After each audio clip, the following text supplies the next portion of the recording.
मान लो आपका 8 बजे सुबह कोचिंग है, ट्यूशन है आपका, ठीक है, और आप देखिए 7 बजे तैयार हो गए, फिर आप घड़ी देख के नापते हो, अभी तो 7 ही बजा है, अभी तो 1 घंटे का समय है, फिर आप नापते हो वहां पे कि 20 मिनट पहुंचने में लगेगा, अभी तो टाइम है, लाओ बैठ के मोबाइल पे पबजी खेलना शुरू कर दी।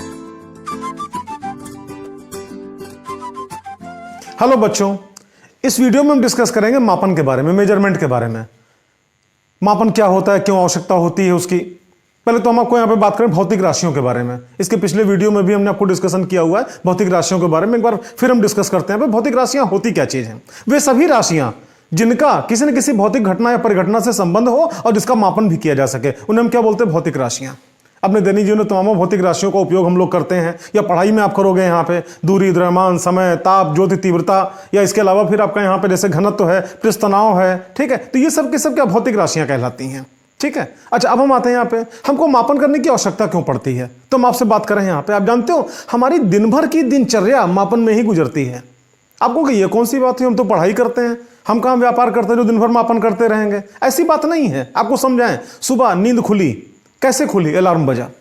अलार्म आपका क्या, रात में आपने उसको फिक्स कर दिया कि सुबह 6 बजे अलार्म बजना है, तो उसने मापन करके जब एग्जैक्ट घड़ी में 6 बजा अलार्म बजना शुरू हो गया, रात में ही मापन करके आप सोए थे।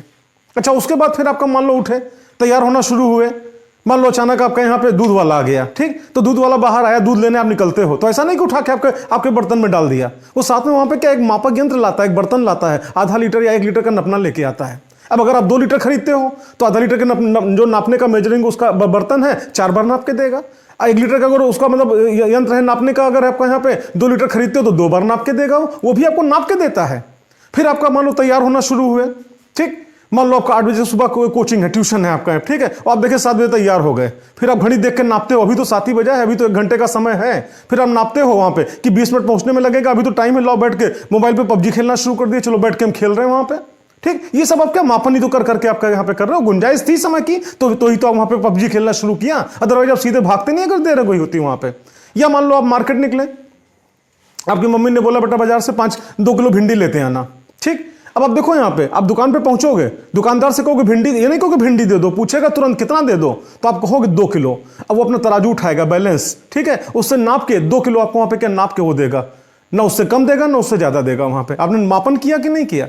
या दुकान पे गए, अपना शर्ट खरीदना है, कपड़ा आपने पसंद किया, तो ऐसा नहीं कि बस हमको कपड़ा दे दो, दुकानदार पहले पूछेगा कि कितना कपड़ा आपको लगेगा।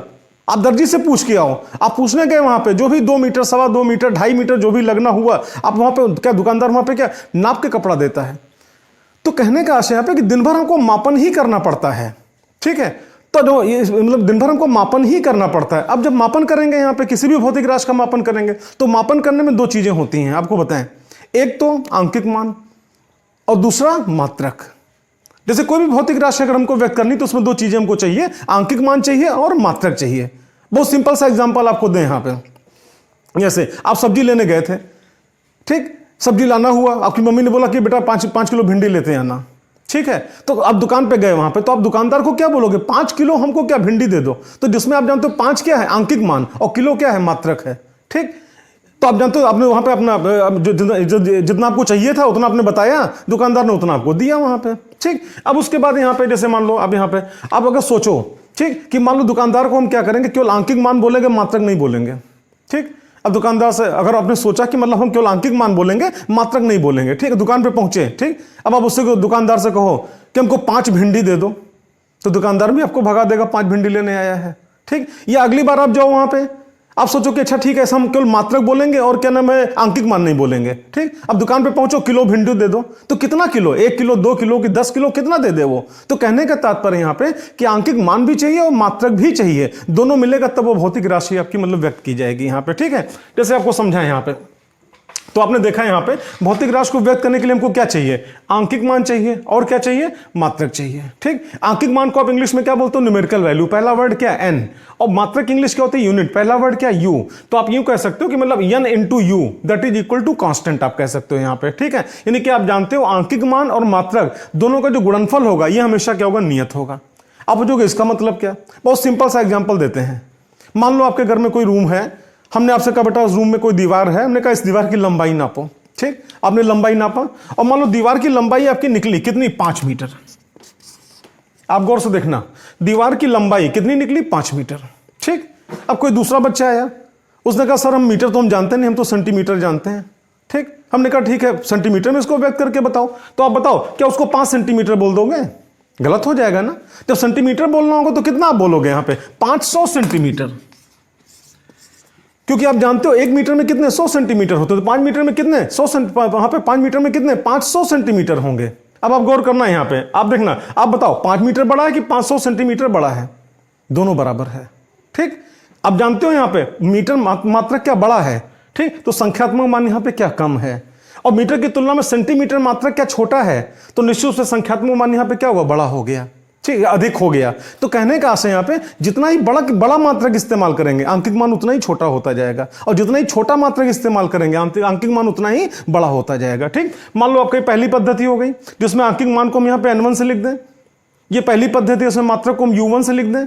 ये हमारी दूसरी पद्धति है जिसमें आपका आंकिक मान को हमने क्या यहां पे n2 से लिखा। ये दूसरी पद्धति, इसमें मात्रक को हमने u2 से लिखा। तो हम ये भी कह सकते हैं कि हमारा n1 u1 that is equal to n2 u2। यानी कि आप यूं कह सकते हो पहली पद्धति में आंकिक मान गुणे पहली पद्धति में मात्रक, ये बराबर होगा दूसरी पद्धति में आंकिक मान गुणे दूसरी पद्धति में मात्रक। ठीक, तो ऐसी कंडीशन में आप ये कह सकते हो n into u that is equal to constant. मतलब आप यूं कह सकते हो कि आंकिक मान और मात्रक दोनों का जो गुणनफल होगा ये हमेशा आपका यहां पे क्या होगा? नियत होगा। ठीक, इस वीडियो को आपने देखा, अच्छा लगा हो लाइक जरूर करना, कुछ कमी लगी हो आप डिसलाइक कर देना, लेकिन कमेंट में किन कारणों से आप डिसलाइक करो उसका जिक्र जरूर करना आप यहाँ पे, जिससे कि अगली वीडियो में उसको सुधारा जा सके। और बाकी पूरी पढ़ाई के लिए हमारे चैनल को आप सब्सक्राइब करें। इसके पहले भी वीडियो हमने डाला हुआ है। त्रुटि विश्लेषण एक आपका चैप्टर है जो 7 पार्ट में है। आप एक बार अगर जो उसको मतलब 1 2 3 करके छोटे 4 5 मिनट के आपकी वीडियो हैं, अगर आप देखते हो तो त्रुटि विश्लेषण आपका पूरा कंप्लीट हो जाएगा। उसी के बाद आपका मेजरमेंट है, मेजरमेंट आपने देखा। That's all.